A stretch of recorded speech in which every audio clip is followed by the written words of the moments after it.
Welcome back. Beautiful Monday out here. Sorry, took a day for me to organize and start detailing my thoughts and process from this fight. As we all know, unfortunately, the BMF had some criticism that we'll go through. I did not do really well in my picks. Actually got 2 out of the 3 in the main event. Of course, to go through the entire card, I will leave it to other folks, and I might do it more in the end. Just at this moment, since my predictions has been mainly the main card. Overall, the card was not good. I will give my detail ratings in the end of the videos. I think I'm gonna start doing this more and giving my full outcome of the score out of a 10 on numbered events. Maybe might as well do all fight nights as well. But starting off with the video, I want to go over the first fight of the night, which is Gregory Rodriguez and Bruno Ferreira. First of all, and I need to move my face real quick. I was wrong in this. Gregory Rodriguez is so big for the middleweight class. He is literally like the Alex Pereira. Unfortunately, his chin is questionable. He has been finished, but he got his get back on this fight. All right, it took only 2 punches he overall threw to knock Bruno Ferreira down, and he was out. Yeah, it was literally as soon as I popped up on my screen and everything just joined in, fight was already done. It was in the first, literally in less than 2 minutes, the fight was over. Look, RoboCop got some hands. Literally, he finished this guy instantly. He got his get back, and I think he has a lot of potential. I just think that he cuts a lot of weight, that if you're able to catch him or overwhelm him or survive the first couple rounds, that's when he loses. But overall, I mean, he is still going out there finishing people. He has so much power. And hey, good on him, because literally, look at this guy. Like, he's smiling, he's happy, celebrated. He got a good win, and he's on a streak right now since the Jared Cannonier loss. So I like to see him fight someone in the top 10 now. All right. He's kind of got his back. So I like to see him in fight in the top 10. And we'll see moving forward. Now, let's go over. I got this fight right. Drew Dober is not beating those allegations. This is a very inside joke in the MMA career community. But what a performance. First of all, there has been reports and news about Michael Johnson losing purposely on the second round. I don't know how true that is. There's a quick switch up on the live odds again, but they continue this fight. But I just want to say a thing. Michael Johnson, if he wasn't cracked, he was winning that first round. He was so fast. That jab was money. And I was actually concerned that he was going to end up knocking out Drew Dober, because Drew Dober was taking some incredible hits. But that chin is hard. Like, unless you got to have a hands of steel, which Michael Johnson is known to have power. But Drew Dober was able to eat it and move forward and land that punch. I mean, when he landed it, I screamed. I was like, whoa, it caught me off guard. Because Drew Dober was pressuring, but he wasn't like winning the fight. Some of the exchanges, he did catch Michael Johnson with a nice left hook, right? But overall, he did such a nice, phenomenal job performance. And look at this photo right here. Drew Dober's power is absolutely insane. And like, it's the last thing that goes away when you get older in age, right? He is 37. He's not young anymore. He's been in the game since 2013 for 13 years, right? But man, he is truly one of the best veterans, old guards, and finally a matchup that we got to see 2 old heads go against. And I'm happy for Drew Dober. I kind of did call it. I knew he was going to snap Michael Johnson's streak he was going on. But this is not the end for both of them, right? Drew Dober still got to like another 2 or 3 fights in him. Michael Johnson, he got knocked out. I think you got like 1 or 2 fights in you, man. All right, you're up in there in age, and I just don't want to see you go out like that again. But what a phenomenal performance, and I'm just glad that Drew Dober always puts these type of fights. He's always one of my favorite ones to go watch and see. Next fight. This is a very controversial one. I didn't like this fight at all. Raul Rosas is a decent fighter. Let's just be honest. Rob Font has never been good in the grappling department. He's always been good as a striking fighter, but anytime he fought anybody with any decent to good grappling, he struggled. He made so many mistakes there. They couldn't get up. He couldn't reverse. And even quite a couple of seconds that he did, Raul Rosas was just a stronger, better grappler. However, something I do notice, Rosas does not like to strike. He was very awkward, and there was moments that he just was trying to throw overhand, and he would immediately take him down. Nothing wrong with that. I mean, he used his smart IQ. He went to what he is comfortable with. Why would I strike with Raw Font? I might get knocked out. But it was the lack of ground and pound, the lack of trying to throw in submissions. He was out there just a wet blanket. And I don't want to see this in main event card, because that's okay to do in the prelims. Perfectly fine. But to go out there and knowing that there's a bunch of people watching, new Paramount era, right?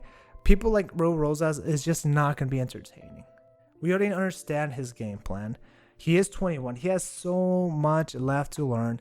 But again, he wants to retire supposedly at 25. He wants to be a champion, which I'm not saying that he won't.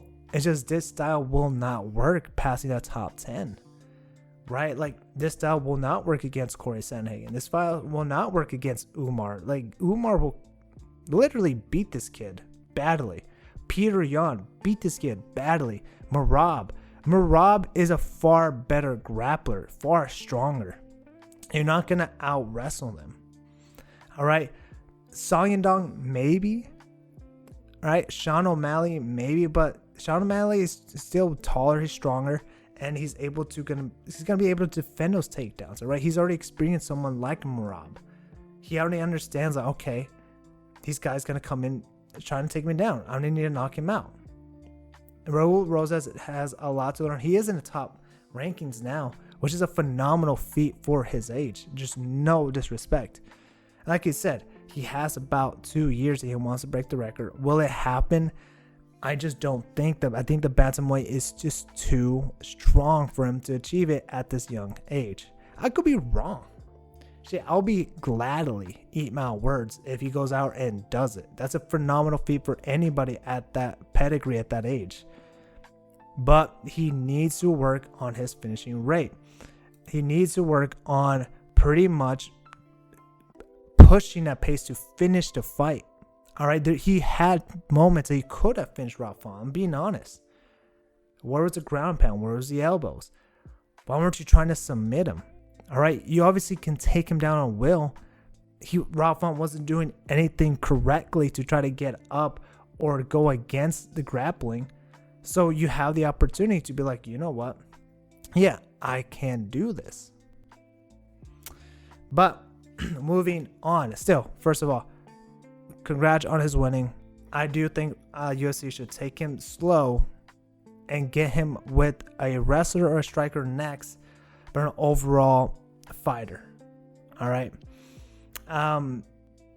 Honestly, a good matchup could be is also Bryce Mitchell. But we move on.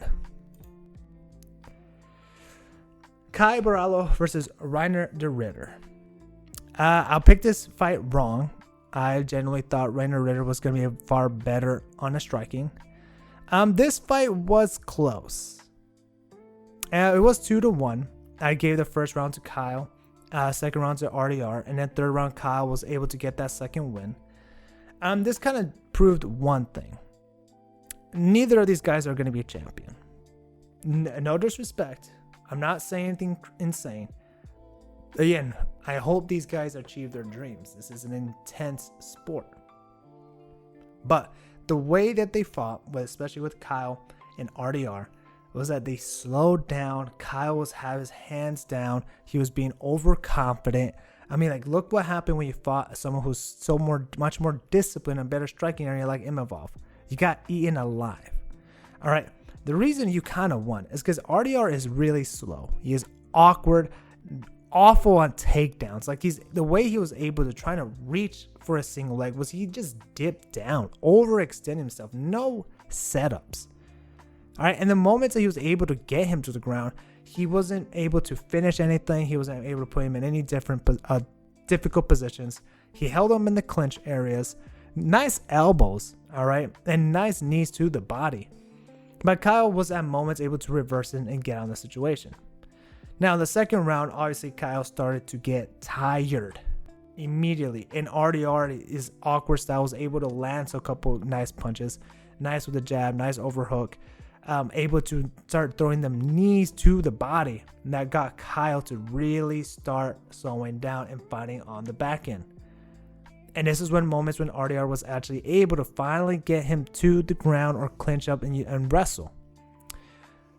But it was definitely on the third round that Kyle was able to muscle up, get that third win, or second win, I have to apologize, and fight back. It was a good performance. I really liked it. It was a good fight. This is the type of fights that I like to see in those divisions where you got two guys who are so close to each other coming off a loss.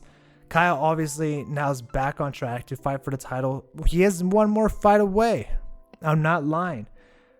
But this is a good fight. I mean, his only losses came from Imavov as of right now in the UFC. He is a good fighter. I mean, people disrespect him as he's the least favorite out of the entire fighters, but he's the one that put them on the map. He's an overall good fighter. And out of all of them, besides Jin Silva, he is the overall better MMA fighter, right? Carlos Bates struggles with the grappling. We've seen him grapple, not as much. All right, but obviously he has way more power and phenomenal striking, and he's just a more fan favorite. Rufi, obviously, really bad in the grappling, phenomenal striking, and Jin Silva is an overall phenomenal fighter. Right, could strike, could grapple, and so can Kyle. All right, he almost finished Jared Cannonier, which is a feat in itself. But I like to see him now fight for someone in the top 5. Maybe DDP, maybe Fluffy. That's a nice, they're just right there in the corner, right? Obviously, we'll see how it depends on what happens with Joey Pfeiffer and Izzy. But Kyle is just one fight away to fight for the title again. Now, with RDR, he needs to go back and start really game planning. Like, hey, I'm losing these fights because one, I'm getting out grappled, or my grappling is just not getting there because I'm not taking them down, and then my striking is piss poor, and my cardio is literally slowing me down. I don't know if he's able to stay in middleweight. He is a very tall, lanky guy. Maybe light heavyweight is the next move, but we will see. Now, moving on to what is probably the most controversial fight of the evening. Charles Oliveira goes out and literally dominates Max all 5 rounds. I did not expect this at all. I got this pick extremely wrong. All right, I did say in a preface in the video that it will come down to what Max takedown defense is if he's able to get back up. But I did not account that, dude, Charles is literally him. If you're not Armin, Ilya, or Islam, you're not beating Charles Oliveira. Okay, he only loses to guys who are just better at wrestling. That's it. Right? Obviously, Ilya was able to reverse position, get on top, put him crucifix, and even escape on his attempt on an ankle locker heel hook. Islam obviously knocked him to the ground. He immediately went for a triangle. Immediately went into grappling. Was not scared of Charles' jiu-jitsu. And Armin was the same way. Was just a slightly better striker, better athletic. And it was a split decision. It could have gone either way. Max, unfortunately, he only dealt not with anybody heavy grappling. This is his first time in his division on 155 that he's fighting with better grapplers. And I'm not going to lie to you, Max trying to be a champion, he's gonna have to go to either someplace in Georgia or Russia and start working on his wrestling.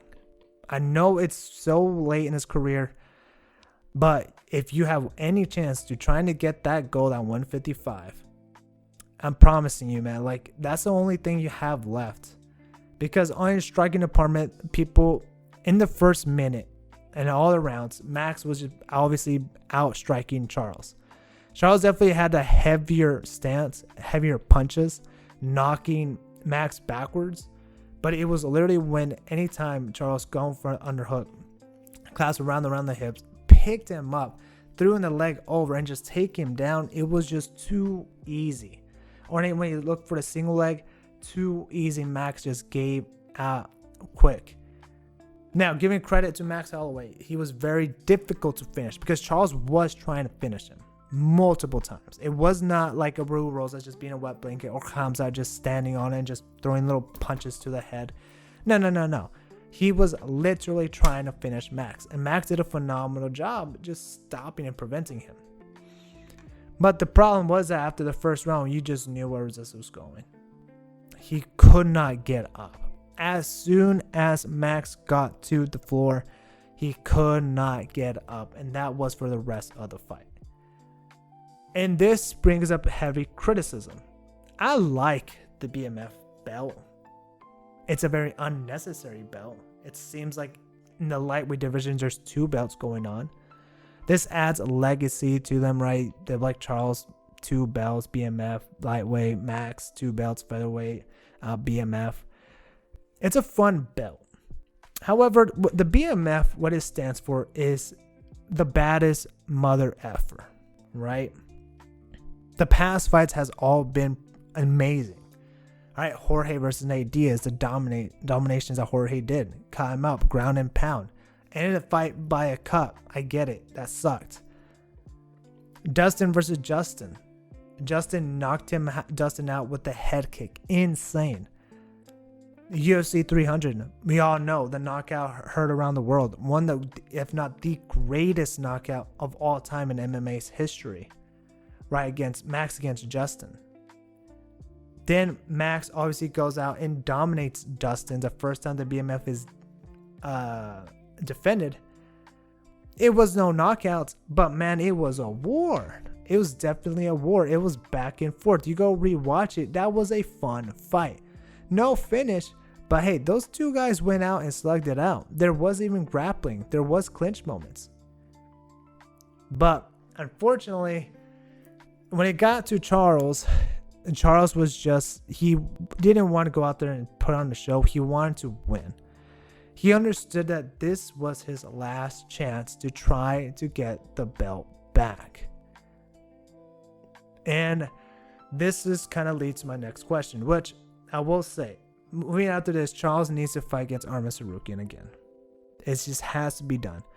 Obviously, Ilya and Justin's are busy. Whoever went against Arman and Charles again, which initially that fight was supposed to be for fighting against Ilya, which Charles ends up getting the title fight anyways, you know. It's just gonna be a moment of like where Charles has to fight against Arman to prove himself again. This has to be 5 rounds. It cannot be 3 rounds. It was a split decision. It was very close. I did give it to Arman, but it wasn't like Arman was beating Charles. It was a very, very close moment. Max right now, unfortunately, he's going to be dealing with a lot of grapplers in this division. All right, you have the Gamrot, you have BSD, you have Paddy Pimblett, you have Charles Oliveira, you have Ilya. If Islam somehow decides to come down to 155, right? You don't have the strikers where in featherweight was predominantly dominated by. So I think Max should fight Paddy Pimblett next, or Gamrot, or BSD. Is one of those 3. Because it gives an opportunity for a fighter below his rankings to try to crack the top 5. And look, Max only has, like he said, he has like about 2 to 3 more years I think he only has 2 or 3 fights. And this begs the question, should we kill the BMF? There has been a lot of speculation, a lot of talk I've been seeing online, social media, on Twitter, on YouTube, and I'm gonna have to agree.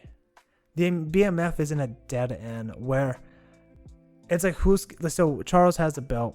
Who's gonna he fight, right? Not Conor McGregor. Who other BMF is there? All right, Charles is probably the top of the BMF. It didn't end the way we wanted to, but hey, it did progressively got there. You want to put the BMF title line with the lightweight as well against Ilya? Guess what? They already fought, and Ilya knocked Charles out. I think the BMF should officially be over. It should be end, because like, what else division, right? When I go back to welterweight, there's not really any BMFs there. Middleweight, heavyweight, light heavyweight. I mean, the only BMF fight left to do is the John Jones versus Alex Pereira. But John Jones isn't gonna fight for a gimmick belt, nor is Alex Pereira. Maybe Alex, but that's the only one you have. My personal opinion is it should be done. Ends with Charles Oliveira, and we move on past this belt. All right, you want to throw another gimmick fight? That's perfectly fine. You could make it Charles versus a Conor McGregor down the line if Conor comes back. But hey, overall, I'm going to give this card a 3 out of 10. It was not good. I hate to say it. I mean, obviously with the Drew Dober and Gregory Rodriguez, they did a phenomenal job. But the rest of the card was just not it. Kyle Barallo and RDR, very poor performance. Just was entitling to be like, yes, the BMF belt wasn't a BMF fight. Real Rosa shouldn't be a main event. He was just a wet blanket. And all the other fights before that was not good either. So many of these fighters were just exposed tonight, right? But hey, look, that's my opinion. Appreciate you watching, and see y'all next Saturday.